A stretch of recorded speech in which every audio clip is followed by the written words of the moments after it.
Hello and welcome to my YouTube channel. Today we are going to talk about types of semiconductor and mass action law. This lecture will be very helpful to understand how the electrons are generated and how the electrons move inside the semiconductors to constitute currents and what are the different types of currents that flow inside the semiconductor and what actually means mass action law and how it is helpful to further enhance the knowledge about semiconductor devices. So let us first of all talk about basic semiconductor, which is pure semiconductor, and we call them intrinsic semiconductors. So basically intrinsic semiconductors are pure semiconductors. Remember, these are pure semiconductors. That means there will be no impurity in these semiconductors. So basically intrinsic semiconductors, in the intrinsic semiconductor, the concentration of free electrons is always equal to the concentration of holes. So in the previous lecture we have discussed about holes. Holes are basically the vacancy or the space which is left vacant after the electron moves out of the valence cell. So basically intrinsic semiconductors contains free electrons and holes, and these free electrons and holes are equal in number in general. So the concentration of free electron and concentration of holes are equal in case of intrinsic semiconductor. So that means the overall electrical property of the intrinsic semiconductor is always neutral in nature. So it is not polarized, does not have either positive or negative charge in total. Remember, intrinsic semiconductors are electrically neutral.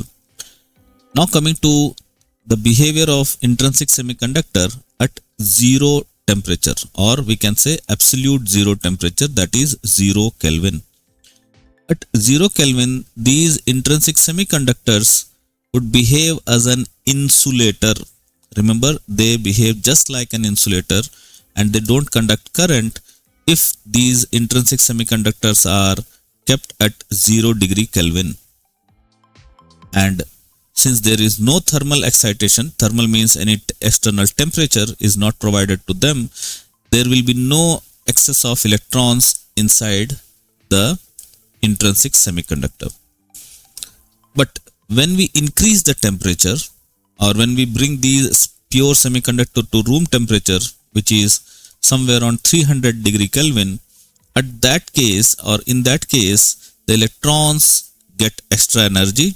And we have discussed in the previous lectures that when the electrons are provided extra energy or external energy, these electrons move from valence cell or valence band to conduction band.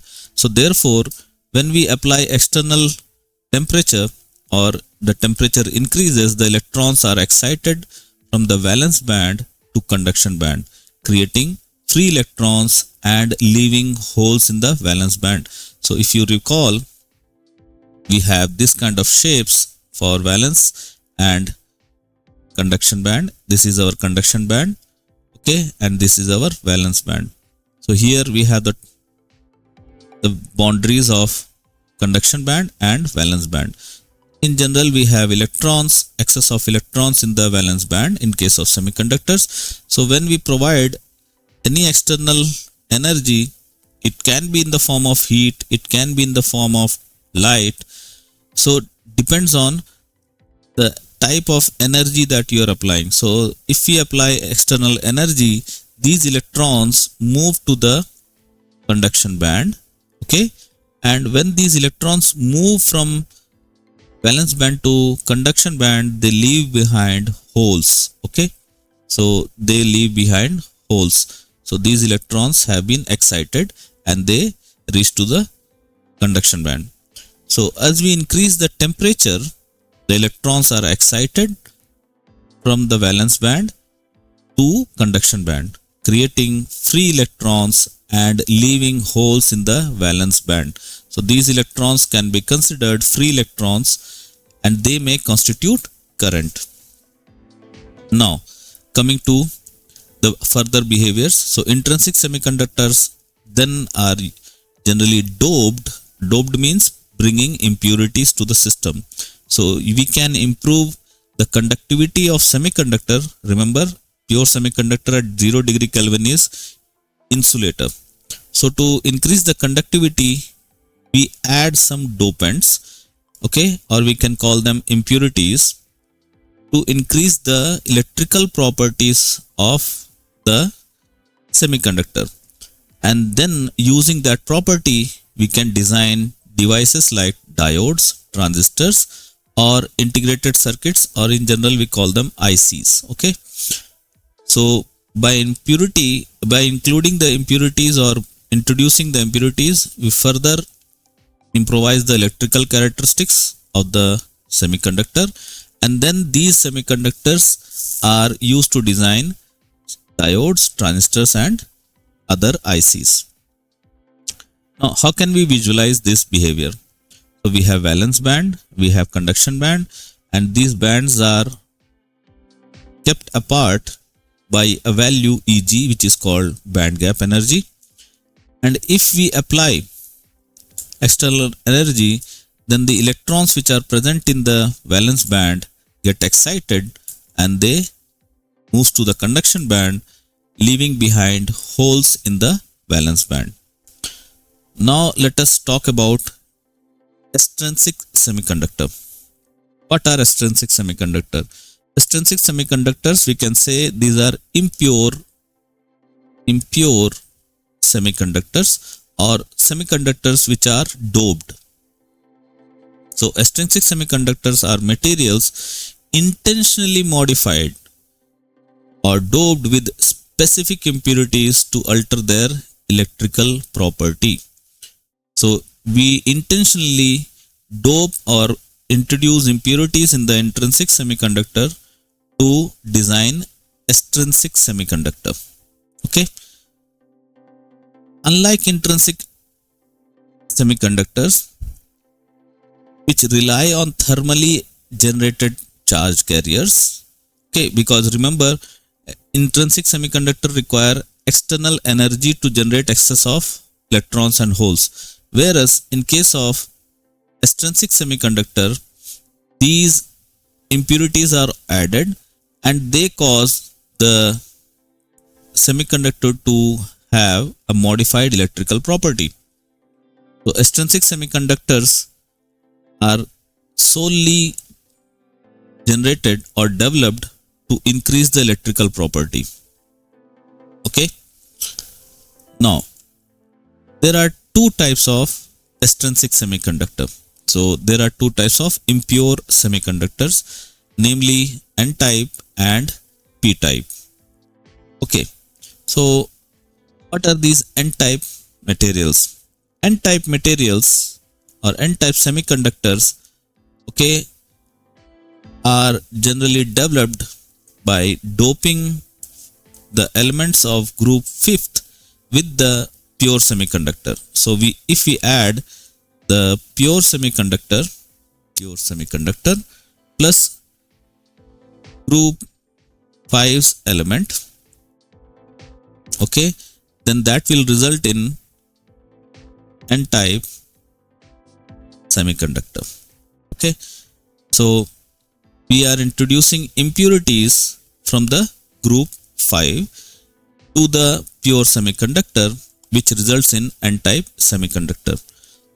To develop N-type semiconductor, the impurities that are generally used are phosphorus, arsenic, antimony, and these group 5th element, when mixed with pure semiconductor, they generate excess of electrons. So they generate extra electron in the semiconductor. Whereas in case of P-type semiconductor, the elements from group 3rd are added with the elements of group 4, which is pure semiconductor, and elements such as boron, gallium, and indium are used to dope the pure semiconductor. Okay, in this case, when we have P-type semiconductors, P-type semiconductors generally contains more number of holes compared to that of electrons. So N-type semiconductors have excess of electron. P-type semiconductors have excess of holes. Now let us talk about the behavior called generation and recombination. This is basically related to the life cycle of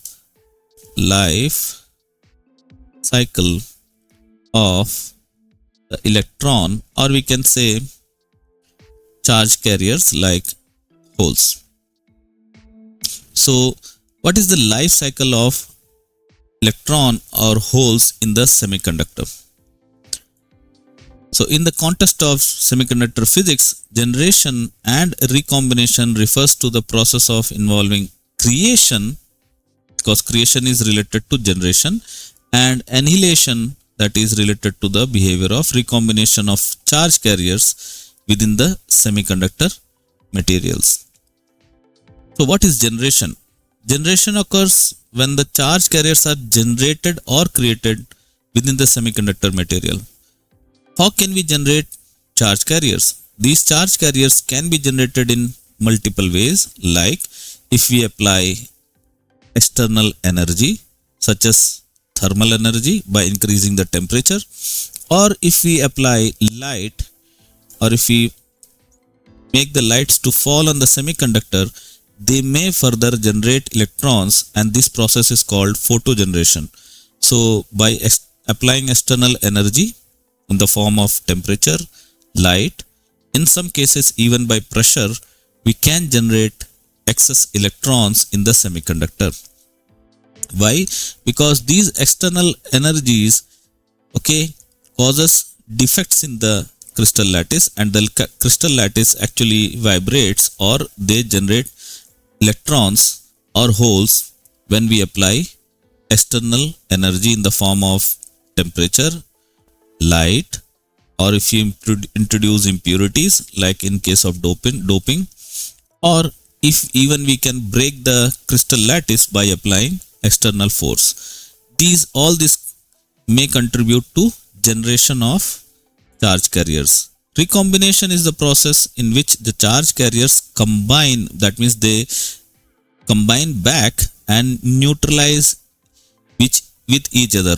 What does that mean? Electron and hole, when they join together, we call them recombination. So that means these two, when joined together, they become neutral in nature. That means they will not have any polarity as such. So recombination is the process by which charge carriers combine and neutralize each other, resulting in the disappearance of carriers. So when an electron and hole encounters each other, they recombine, and when they recombine, in general, they release energy. While recombination takes place, energy is released, whereas in case of generation, energy is applied. So if we talk about generation of excess charge carriers, in that case, energy is applied externally. Whereas in case of recombination, when the electrons and holes encounter each other and mix with each other, then they release energy. And when we talk about energy, this energy can be in the form of light, the form of heat, or in form of mechanical vibrations. So recombination releases energy and generation requires energy. Keep these things in mind. So both generation and recombination process influence the behavior of charge carriers within the semiconductor, affecting the electrical conductivity, carrier lifetime, and overall performance of electronic devices. Now, By controlling these behavior of generation and recombination, we can improve the efficiency of the overall device, which is in the case of, for example, solar cells, photodiodes. So by changing the behavior of generation and recombination, okay, we can optimize or further improve the quality or efficiency of devices like solar cells, photodiodes, and other semiconductor devices. Now let us talk about what is mass action law and how it is important.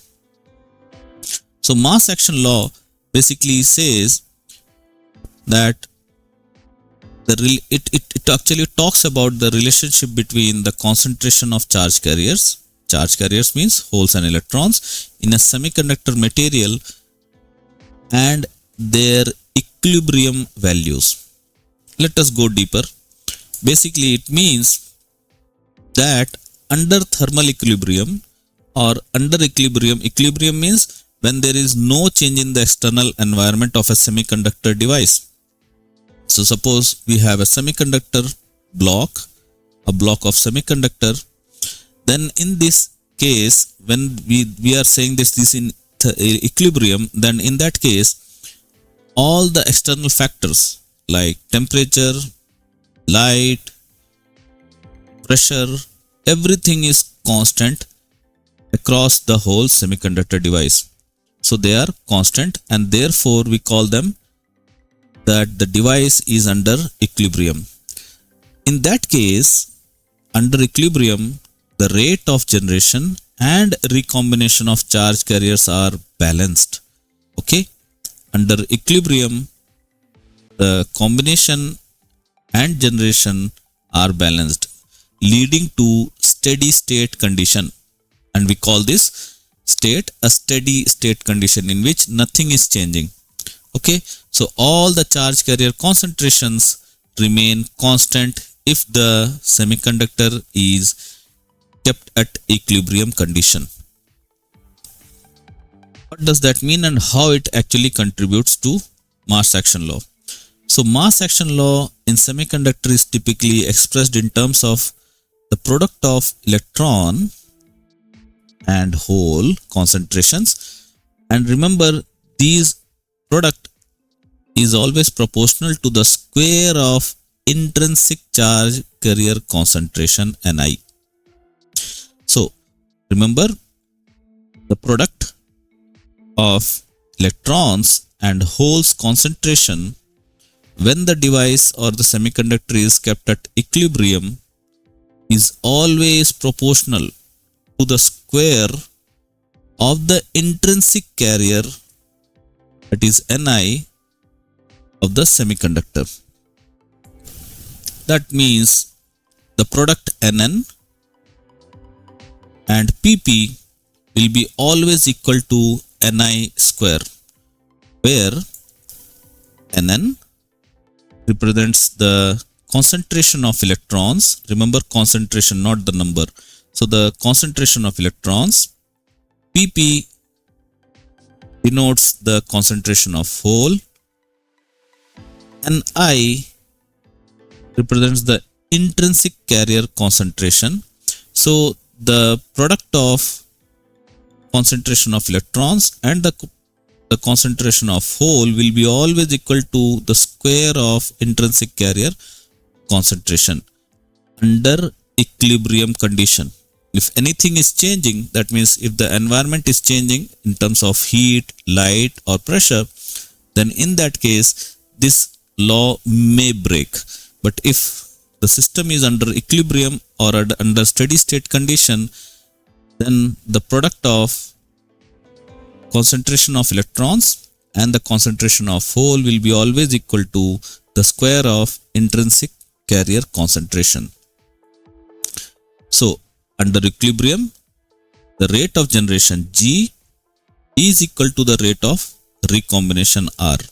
So the generation and recombination will be equal when the system is at equilibrium, and that is equal to always equal to the square of the intrinsic charge carrier concentration. Now let us talk about the carrier process and life cycle. What is life cycle? Life cycle means the life of the carriers which are generated during the process of semiconductors, current generation and recombination. So first of all, there takes the generation. So what is generation basically? Generation, as we discussed earlier, is generation of electrons or holes by applying external energy. So carriers, when we talk about carriers, this can be electron or holes. So electrons and holes are generated in semiconductor when we apply external energy in the form of heat, light or pressure. And generation may depend on the amount of doping that has been conducted on the pure semiconductor. After generation, we can have two types of current. Okay, because the charge carriers have been generated, they will flow, and the flow of charge carrier is nothing but current. So there can be two types of current. One is drift current, another one is diffusion current. What are these currents basically? Drift current depends on the mobility of charges.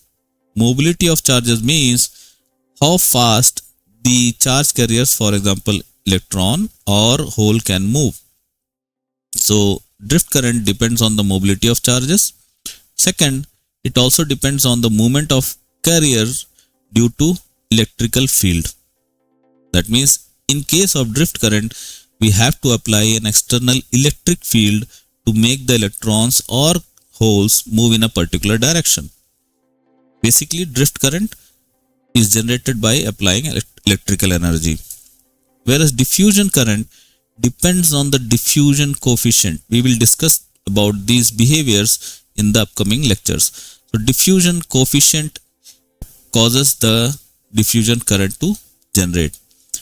And in this case, the movement of carrier is due to the concentration gradient. What does that mean? Concentration gradient means the charges flow from one direction to another direction just because of the change in concentration gradient across the semiconductor device. How can we understand this? We will see this in the upcoming slide or in the upcoming lectures. And then after generation, the current is generated, and which is nothing but flow of charge carriers, be it electron or hole. And then after the flow is over, the last cycle of the life cycle of the charge carrier is to recombine with the opposite charge, be it electron or hole. So recombination depends basically on the carrier concentration.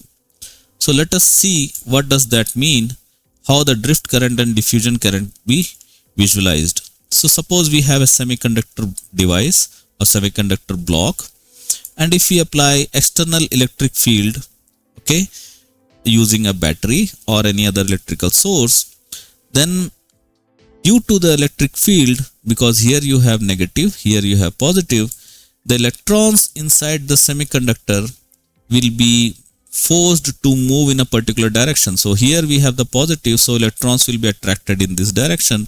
Here we have electrons and negative charge, so the electrons will be forced to move in this direction. So in a particular direction the electrons will move, and that will cause drift current. Okay, this is nothing but drift current. So remember, in case of drift current, we have to apply external electric field either by applying some battery or by bringing the semiconductor to an electric field or electromagnetic field. Now coming to the diffusion current, the diffusion current basically flows or it is generated due to the concentration gradient. So suppose we have the semiconductor here, and from the semiconductor we can see here in this area we have higher concentration of electrons compared to the right end. So there is higher concentration of the left end, whereas less concentration in the right end.